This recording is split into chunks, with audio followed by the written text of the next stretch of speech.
Hello, this is Clint from Predator Control Group, and I've got a question I want to answer, and it's talking about snaring in Texas on high fences and breakaways and stuff. So I definitely want to get into that. This is the second part of an email I've got. Just easier for me to do this on YouTube because it would take forever to write it.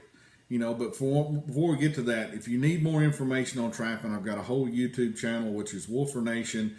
I've got a massive information-based trapping website, which is wolfernation.com. And we have a weekly podcast where we get in all the ins and outs and trappings of trapping on trappingradio2.com. And the older, original, really good, and there's just because they're older doesn't mean they're not as good, but at trappingradio.com. Radio2.com is where the new stuff is at.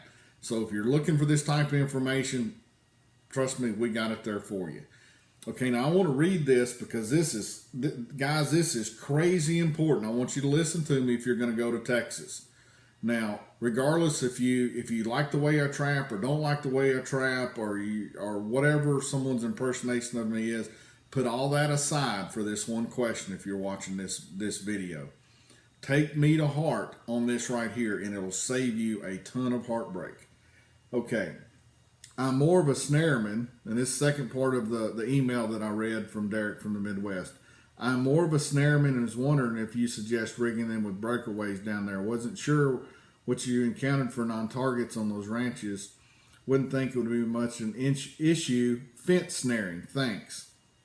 Now, Derek, okay, there's rules that are unwritten that if a trapper wants to ever go to another ranch in Texas, you don't snare deer.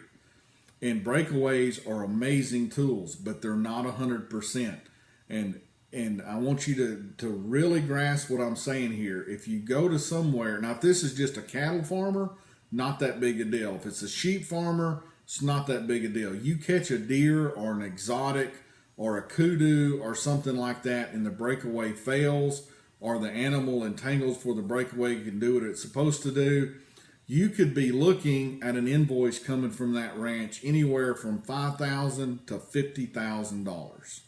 That's the value these ranches will put on there. And if you come down there and by accident take one of these animals and even injure it, vet bills, everything's going to be involved in that. So you need to really pay attention to what I'm saying. And everybody else, this is not just to Derek now, this is anybody that's thinking about going to Texas. When you're snaring in Texas and you have a fence, that's the place to snare.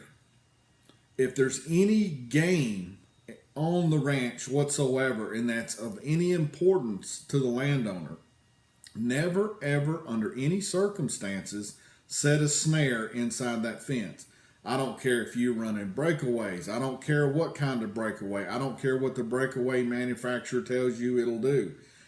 Because there's a thing about a breakaway that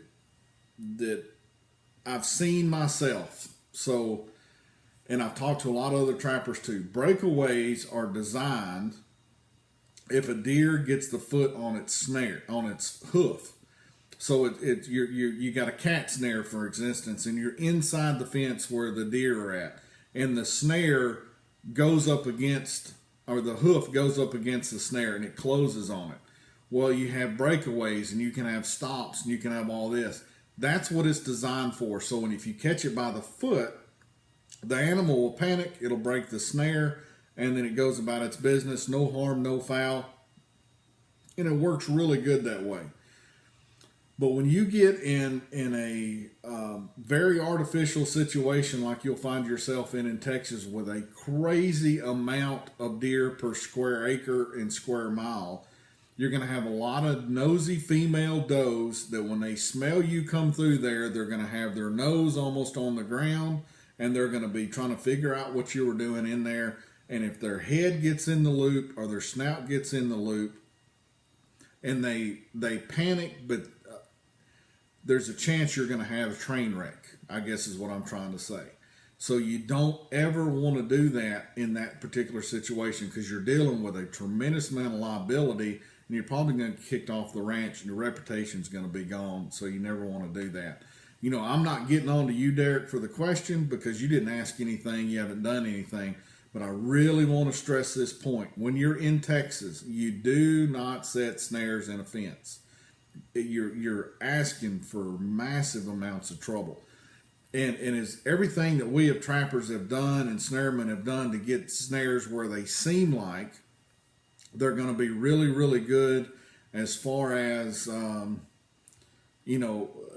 breakaways and the stops and everything like that. They're not 100% when you get down there, and you only need one of those not 100%. It's really gonna get you in a bind. So you don't want to do that. And when you're dealing with deer in Texas, it's not like a state issue that you deal with in the Midwest. These are private property by the landowner in a business, and I guarantee it's a corporation. They have a lot of money, and if you damage their property, they're going to want to get repaid for it because you damaged it. Regardless if it's just one of those things that can happen, 1 in 1,000 times, it's going to be irrelevant. Did you set the snare? Yes. So you set the piece of equipment, you hurt the deer, write the check. And you don't want to get in that situation. Now in the fence, especially high fences, I don't worry about it. I've never caught a deer down there in a high fence because the holes are going to be pretty tiny if you own a decent ranch. And if the hole is big, then you block it down to where it's tiny. Just big enough to get over the head of the coyotes. The biggest loop you really want to have in a fence down there is about 6.5 inches. No more. So if a deer does try to roll under the fence, it's going to knock it over. But I've never had an issue with that. Now saying that, if you come across barbed wire fences inside of the property, because a lot of these will have high fence around the outside, the old ranch still has different property lines or pastures where there used to be cattle in there. You have barbed wire, it's a couple feet off the ground. What you would do in the Midwest to catch a coyote, not a big deal. If you hang that snare under the barbed wire fence with that high of a deer population, you're just again asking for trouble. So only set your snares in the fence. Do not, in that situation down there, rely on breakaways or stops or anything else because you're asking for trouble. The only way, and I'm almost afraid to say this, but the only way if I was going to set a snare in Texas, which would not be 100% on bobcats, and I know there's O'Gorman does this on coyotes, but I don't think it's as productive as advertised. The only way I would try to snare if I was just determined to do it is I would go down to 3/64 cable, then have the breakaway, and then try it that way because you're not going to hold a coon. He's going to break it. You're not going to hold a coyote. Most of the time, he's not going to break it. And it's too thin and too small to hold pretty much anything but a fawn. And you're not going to be down there that time of year. And it could break away then. But even then, a big tom, if it doesn't get wrapped up quick, is going to break it too. That's the only way I could even think about trying to use a snare inside the fence down there. And, since you're a snareman, it'd be a great opportunity to learn something about the footholds. But when you go to Texas, fence is king when it comes to racking up numbers. And if you get on smaller ranches, you're probably better off because you can get on larger populations per square mile because the fence is going to split that up. So don't let that worry. But if you're going to get in there and cats at $60 and you got 30 cats on there and you're thinking, well, I'm just going to catch the coyotes or whatever, you're leaving a lot of money left behind. And then don't forget your DPs when you go down there. I know coons are kind of tanked out right now, but you'll be surprised in certain areas down there, the quality of the fur in Texas, even on raccoons and the size.